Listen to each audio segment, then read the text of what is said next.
Picture waking up to find the sun has mysteriously vanished. This isn't a sci-fi tale or a spooky film back in 536 AD. Humanity endured its gravest horror. A full year shrouded in gloom, starvation, and loss. A single natural occurrence claimed half the global population and shattered ancient realms. It all traced back to something you'd never guess. If you think you've faced tough times, wait until you learn about the gloomiest year in human history. But before revealing this true calamity, you must grasp life in 536 AD. Envision a world devoid of medical centers, instant messaging, or stocked food markets. Europe was a mosaic of ceaselessly clashing kingdoms. Ostrogoths in Italy, Visigoths in Spain, and the formidable Byzantine Empire to the east. Modern nations didn't exist, only territories wrestled over by feudal rulers. Here's the key point. 90% of people relied on self-sustaining farming. You worked your small patch of land, gathered what you could, and prayed it lasted through the cold months. No alternatives. A failed harvest meant starvation. Life depended entirely on seasonal rhythms. A prolonged winter or chilly summer brought ruin. And that's exactly what hit on a scale no one could have anticipated. Somewhere on Earth, scholars still debate whether it was Iceland or El Salvador. A volcano erupted with staggering power. This wasn't just a regular outburst. It launched billions of tons of ash and sulfur gases high into the atmosphere. These particles spread across the globe like a deadly shroud, blocking the sun's rays completely. When I say blocking, I mean it fully. Procopius of Caesarea, a chronicler of the time, penned a haunting note. The sun appeared like a full moon at noon, too faint to evaporate dew or warm the skin. Imagine that. Midday felt like twilight. John of Ephesus described people gazing at the sun without harm, as if it were merely a dim silhouette in the sky. For months, the world lingered in constant dimness, but the shadow was just the start. Temperatures dropped sharply, between 2 and 10 degrees Celsius across Europe. Ice cores from Greenland and Antarctica verify this today. The winter of 535 to 536 stretched on endlessly. Spring arrived late and icy. Summer mirrored autumn. Whole rivers froze abruptly.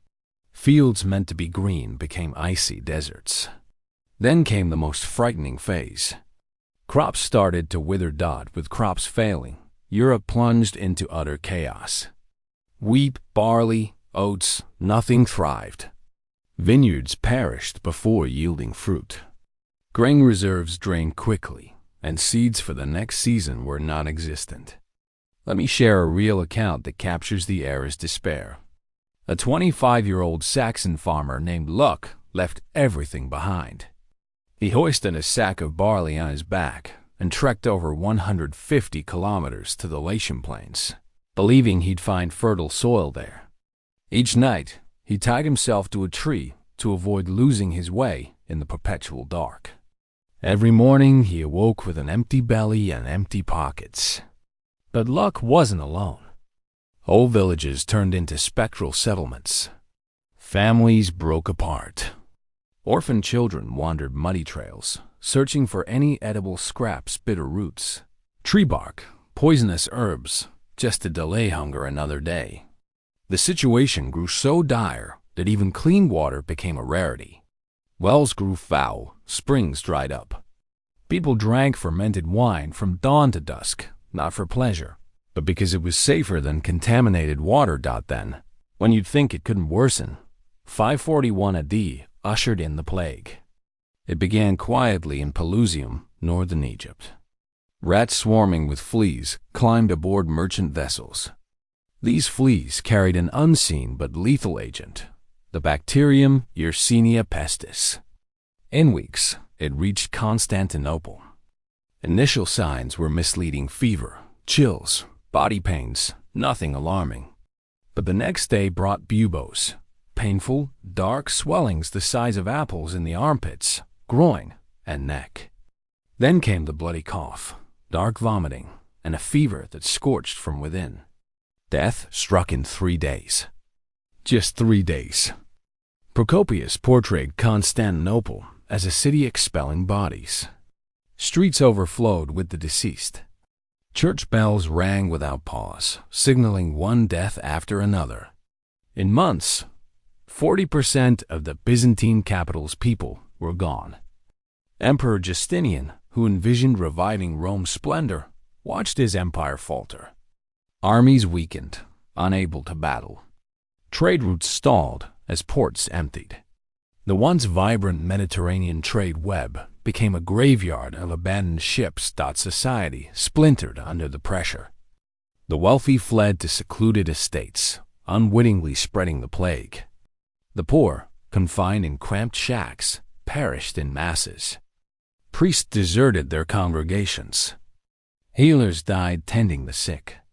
Desperation fueled madness. Some joined flagellation marches, lashing themselves for divine favor. Others hunted witches, blaming strangers for the blight. In Constantinople, mass graves overflowed. Bodies were cast into the sea or left to decay in alleys. The air carried a stench of rot, and terror seized every heart. This dual disaster, the volcanic winter and the plague, took up to 50 million lives, having the world's population. Empires wobbled. The Byzantine domain shrank. Germanic tribes overran frail borders, and the classical era slipped into the Dark Ages. Knowledge burned in library blazes or rotted in deserted halls. Cities that had flourished for centuries emptied, their aqueducts crumbling, forums hushed. Yet, amid this void, glimmers of endurance appeared. Remote monasteries became havens, where monks transcribed ancient texts by candlelight, safeguarding Greek philosophy, Roman engineering, and medical insights. These retreats weren't just refuges. They were the sparks of Europe's renewal.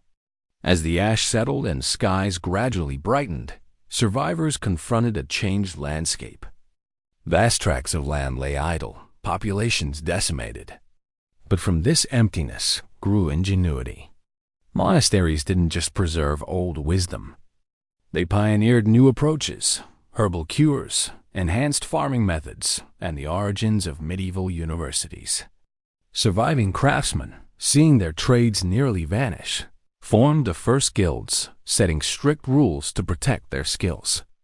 Carpenters, blacksmiths, stonemasons, they pooled resources and exchanged knowledge. The most striking shift? A severe labor shortage gave surviving peasants a power they'd never known. For the first time, feudal lords needed them more than the reverse. Vast estates stood empty. Desperate lords, eager for workers, offered unheard-of terms.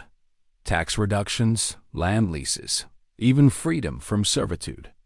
Peasants, once treated as property, began to negotiate. Agriculture had to reinvent itself.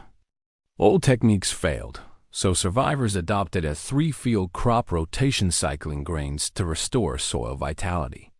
They systematized animal waste as fertilizer and upgraded water mills for better efficiency. Kings rebuilt neglected roads, realizing trade and connectivity were essential.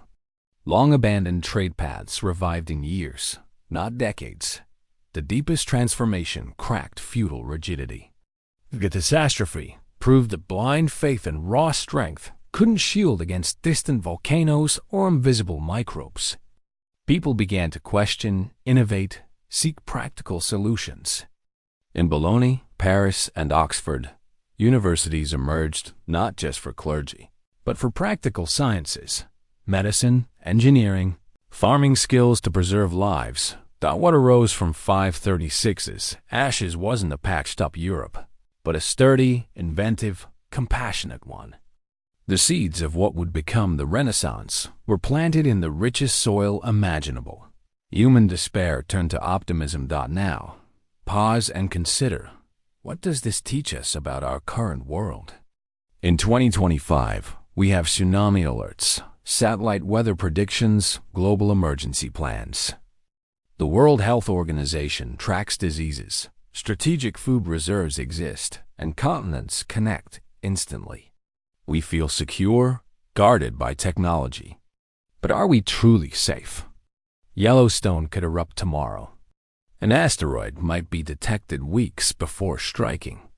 A pandemic could spread faster today, aided by international flights. Our global supply network, bringing food from every corner, could collapse in a single crisis. The harshest lesson of 536.